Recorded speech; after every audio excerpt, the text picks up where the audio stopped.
오늘도 주를 사랑하여서 주의 교회를 사랑하여서 새벽을 깨우러 나오신 우리 대한가족들을 주님의 이름으로 환영합니다.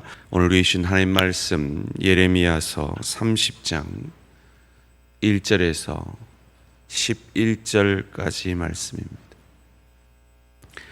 구약성경 예레미야 30장 1절에서 11절까지 말씀 제가 봉독해 드리겠습니다.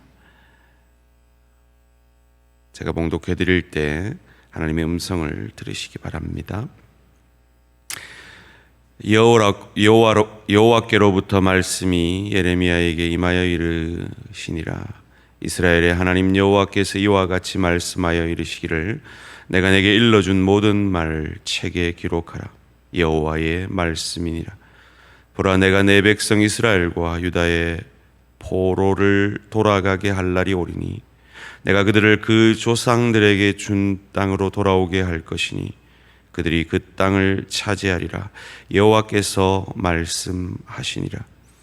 여호와께서 이스라엘과 유다에 대하여 하신 말씀이 이러하니라. 여호와께서 이와 같이 말씀하시되 우리가 무서워 떠는 자의 소리를 들으니 두려움이요 평안함이 아니로다. 너희는 자식을 해산하는 남자가 있는가 물어보라. 어찌하여 모든 남자가 해산하는 여자같이 손을 자기 허리에 대고 모든 얼굴이 겁에 질려 새파래졌는가? 슬프다. 그날이여 그와 같이 엄청난 날이 없으리라. 그날은 야곱의 환난의 때가 되미로다. 그러나 그가 환난에서 구하여 냄을 얻으리로다. 만군의 여호와의 말씀이라. 그날에 내가 내 목에서 그 멍에를 꺾어버리며 내 포박을 끊으리니 다시는 이방인을 섬기지 않으리라. 그들은 그들의 하나님 여호와를 섬기며 내가 그들을 위하여 세울 그들의 왕 다윗 왕을 섬기리라. 여호와의 말씀이니라. 그러므로 나의 종 야곱아, 너는 두려워하지 말라. 이스라엘아, 놀라지 말라. 내가 너를 먼 곳으로부터 구원하고 내 자손을 잡혀가 있는 땅에서 구원하리니 야곱이 돌아와서 태평과 안락을 누릴 것이며 두렵게 할 자가 없으리라. 함께 읽습니다. 이는 여호와의 말씀이라. 내가 너와 함께 있어 너를 구원할 것이라. 너를 흩었던 그 모든 이방을 내가 멸망시키리라. 그럴지라도 너만은 멸망시키지 아니하리라. 그러나 내가 법에 따라 너를 징계할 것이요 결코 무죄한 자로만 여기지는 아니하리라. 아멘. 예수를 믿는다는 것, 그것은 도대체 다른 종교를, 다른 신을 믿는다는 것과 근본적으로 어떤 차이가 있는 것일까요? 우리가 읽은 이 예레미야 30장부터 33장까지는 지금까지의 예레미야서의 말씀의 기조와 완전히 다른 위로의 책이라 불려지는 부분입니다. 거짓 선지자들이 말했던 그 위로와 오늘 참 선지자 예레미야가 하나님으로부터 전해받은 위로의 차이는 또한 무엇일까요? 오늘 본문은 구절마다 여호와의 말씀이니라, 여호와의 말씀이니라 라고 1절, 2절, 3절, 4절, 5절, 8절, 10절, 11절에서 계속해서 반복해서 강조해 주고 있습니다. 왜일까요? 그 시대가 여호와의 말씀이라고 하면서도 거짓 선지자들의 말이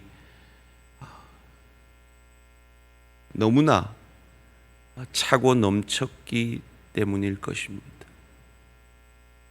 마치 오늘날 하나님이 말을 하고 하나님의 이름을 말을 하지만 하나님 사랑, 이웃 사랑이라는 이 율법의 정신을 잃어버린 수많은 말들이 흘러나오기에 우리는 무엇이 하나님의 말씀이고 무엇이 그 율법의 정신 가운데 선포되어지는 말씀인지 구별해야 하는 지혜가 필요한 시대인 것처럼 예레미야 시대가 바로 그러했기 때문에 이건 진짜 하나님께서 내게 주신 하나님의 말씀이야 라고 강조하고 있는 듯합니다. 특별히 2절 말씀에서 책에 기록하라 라고 하나님의 말씀이 문자로 기록되어져야 함을 하나님이 그 필요를 우리에게 가르쳐 주고 있으며 그 하나님의 뜻대로 오늘 우리에게 그 하나님의 말씀의 기록이 전해지고 있습니다. 어찌해야겠습니까? 이 말씀을 깊이 묵상해야겠습니다. 우리 모든 성도들이 매일매일 스스로 말씀을 묵상하는 이 큐티를 하는 이 제가 지금 가지고 있는 이 복 있는 사람이라는 이 큐티 책을 제가 은퇴할 때쯤이면 우리 모든 성도들이 이 책을 가지고 스스로 말씀을 묵상하고 그 하나님의 기록된 말씀 가운데 깊이 자기의 삶을 돌아보며 자기의 삶이 말씀 가운데 적용되어지는 그런 수준으로까지 자라갈 수 있기를 저는 기도하고 간절히 소원해 봅니다. 이어지는 3절 말씀에서 하나님이 어떤 하나님이신 것을 우리에게 가르쳐 줍니다. 3절을 같이 읽겠습니다. 시작. 여호와의 말씀이니라. 보라, 내가 내 백성 이스라엘과 유다의 포로를 돌아가게 할 날이 오리니 내가 그들을 그 조상들에게 준 땅으로 돌아오게 할 것이니 그들이 그 땅을 차지하리라. 여호와께서 말씀하시니라. 아멘. 계속해서 제가 예레미야 말씀을 전할 때마다 강조했던 포로 잡혀갈 것이지만 70년 만에 하나님이 돌아오게 하신 그 역사를 예레미야도 약속하고 있습니다. 선포하고 있습니다. 그런데 재미있는 것은 돌아가게 하고 돌아오게 한다. 참 재밌죠. 돌아가게 한다는 말은 하나님이 지금 바벨론 포로 잡혀 있는 그 포로들과 함께 하고 계시다는 겁니다. 돌아오게 한다는 것은 이스라엘에 남겨진 그 연약한 자들과도 함께 하고 계시다는 겁니다. 그렇습니다. 우리 하나님은 우리가 어떤 형편처지 속에 있어도 우리와 함께 하시며 우리를 긍휼의 눈으로 돌아보시는 하나님이십니다. 그러기에 우리가 하나님을 믿고 의지하며 하나님이 우리에게 가르쳐 주신 하나님 사랑, 이웃 사랑의 정신으로 손해보는 것 같아도 내 자존심이 상하는 것 같아도 하나님 말씀 앞에 나를 드릴 때 하나님은 우리를 책임져 주시고 위로해 주시고 인도해 주시는 줄 믿습니다. 그러면 이 거짓 선지자들의 약속과 하나님의 약속은 근본적으로 무엇이 차이가 있는 것입니까? 8절 9절 말씀을 함께 읽겠습니다. 8절 9절입니다. 시작. 만군의 여호와의 말씀이라. 그날에 내가 내 목에서 그 멍에를 꺾어버리며 내 포박을 끊으리니 다시는 이방인을 섬기지 않으리라. 그들은 그들의 하나님 여호와를 섬기며 내가 그들을 위하여 세울 그들의 왕 다윗을 섬기리라. 아멘. 궁극적으로 모든 종교는 자기 자신의 노력과 의로 하나님을 찾아가는 종교예요. 그것이 저급 종교, 무속 신앙이든 혹은 고급 종교, 보통 말하는 4대 종교이든 동일합니다. 그러나 기독교만은, 여호와 종교만은 하나님이 인간을 찾아오시고 하나님의 전적인 은혜가 그 인간을 구원하신다는 겁니다. 그것을 약속한 책이 성경입니다. 오실 메시아가 너희를 구원할 것이다. 그리고 오신 메시아, 그분이 너희를 구원하셨고 다시 오실 메시아가 그 구원을 완성할 것이다. 다윗의 족보로부터. 그것을 마태복음 1장 1절은 우리에게 이렇게 가르쳐 줍니다. 아브라함과 다윗의 자손 예수 그리스도의 계보라. 그들의 왕 다윗을 섬기리라.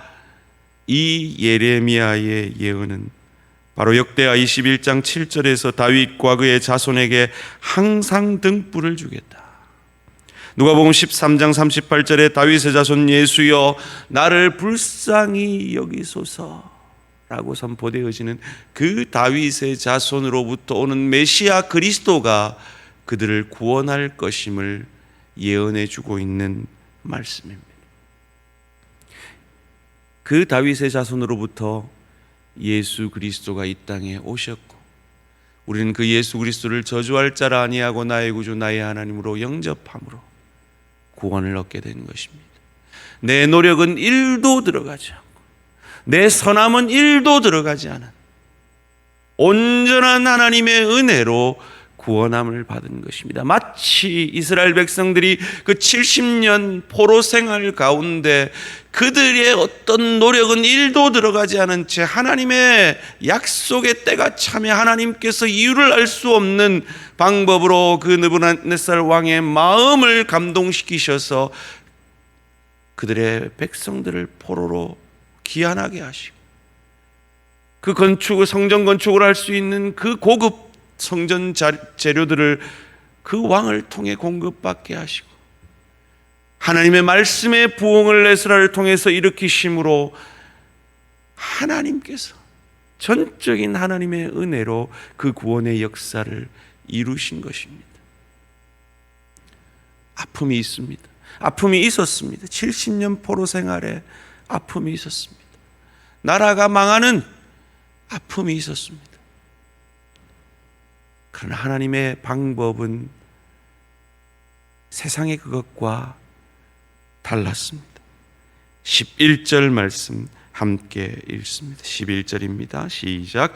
이는 여호와의 말씀이라. 내가 너와 함께 있어 너를 구원할 것이라. 너를 흩었던 그 모든 이방을 내가 멸망시키리라. 그럴지라도 너만은 멸망시키지 아니하리라. 그러나 내가 법에 따라 너를 징계할 것이요 결코 무죄한 자로만 여기지는 아니하리라. 아멘. 멸망한 것 같은 이스라엘은 다시금 회복되었지만 세상을 호령하던 그 강대국들은 차례로 멸망당했습니다. 역사가 우리에게 가르쳐주고 있습니다. 그런데 법에 따라 징계할 것이요 결코 무죄한 자로만 여기지는 아니하리라. 이것이 이스라엘이 겪었던 아픔입니다. 그러나 이방의 그것과 인과응보의 법칙과 뿌린 대로 거두는 그 세상의 법칙과 다른 것이 무엇입니까? 세상의 법칙은 그것을 오롯이 자기가 다 책임져야 합니다. 자기가 다 감당해내야 합니다. 그러나 이스라엘은 우리가 뿌린 그 죄의 씨앗을 오신 메시아 그리스도께서 우리를 위해 다 감당해 주셨습니다. 그래서 우리의 과거, 현재, 미래의 모든 죄를 깨끗이 사해 주셨습니다. 아픔이 있습니다. 그러나 그 아픔 또한 깊이의 축복입니다. 하나님의 자녀들을 결코 포기하지 아니하시는 하나님의 빚으심의 손길입니다. 이것이 이방 선지자가 선포하는 것과 이방의 종교들이 말하는 것과 다른 기독교만의 차별성입니다. 복음만이 가지는 차별성입니다. 이 기쁜 소식을 저와 여러분이 가졌습니다. 이 기쁜 소식은 코로나가 우리를 우울하게 할 수 없습니다. 우리의 가진 현실적 문제가 우울하게 할 수 없습니다. 우리가 가진 관계의 문제가 우리를 우울하게 만들 수 없습니다. 그 모든 것조차 깊이의 축복으로 합력하여 선을 이루시는 하나님의 은혜 아래 우리가 있음을 믿으시고, 오늘 하루도 이 어려운 현실 속에서 이 복음의 소망으로 승리하시는 저와 우리 모든 성도님들 되시기를 주님의 이름으로 축원합니다. 기도드리겠습니다. 살아계신 하나님, 감사합니다. 우리가 가진 복음의 위대함을 깨닫게 하시니 감사합니다. 거짓 선지자들은 현재의 안녕만을 선포하지만 참 선지자 예레미야는 하나님으로부터 미래의 안녕을 선포하는 이 차별성이 바로 우리가 가진 복음의 위대함이요, 우리가 가진 하나님의 은혜로 구원받은 이 복음의 역설인 것을 믿습니다.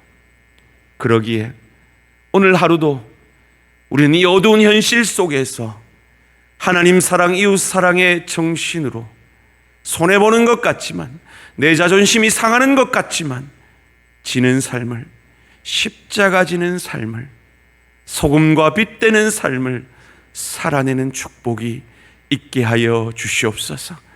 주님께서 허락하신 이 강권적인 은혜의 구원에 감사함으로 오늘도 우리에게 허락하신 이 현실을 감당해내므로 주님의 감격해 하심을 체험케 되어지는 역사가 있게 하여 주시옵소서. 감사드리오며 이 모든 말씀 주 예수 그리스도 이름으로 기도합니다. 아멘. 하늘에 계신 우리 아버지여, 이름이 거룩히 여김을 받으시오며 나라가 임하시오며 뜻이 하늘에서 이루어진 것 같이 땅에서도 이루어지이다.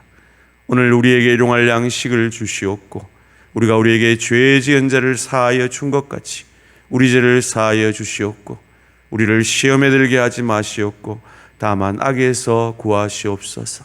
나라와 권세와 영광의 아버지께 영원히 있사옵나이다.